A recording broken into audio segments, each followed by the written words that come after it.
My name is Peter Jones.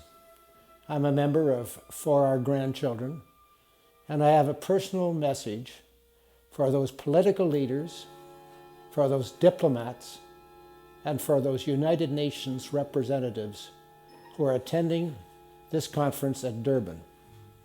This is the 17th such conference, all directed to the fundamental issue of climate change.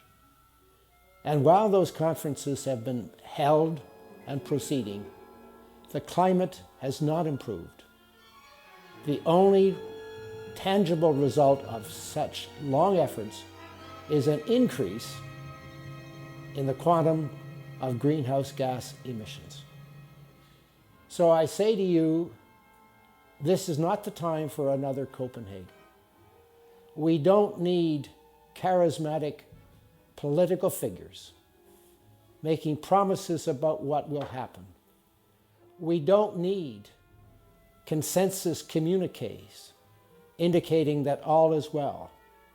What we need is for you to recognize that this is probably your last chance to come up with a world order that indeed will stop climate change.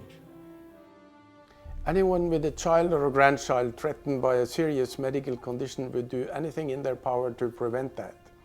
Yet it's undeniably documented that all our children and grandchildren on Earth today are threatened by dramatic climate change and serious derangement of their livelihood less than a generation from now on. Our children and grandchildren will hold us accountable as completely irresponsible, disrespectful, and negligent if we do not act now by all effective and available means to avoid this catastrophe and its serious consequences. That governments are not addressing long-term projects, long-term problems such as climate change. It's easier to address simple individual things at on a short-term basis.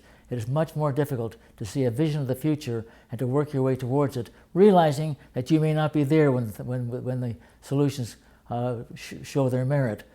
It's time we began to see our politicians as people who must be addressed.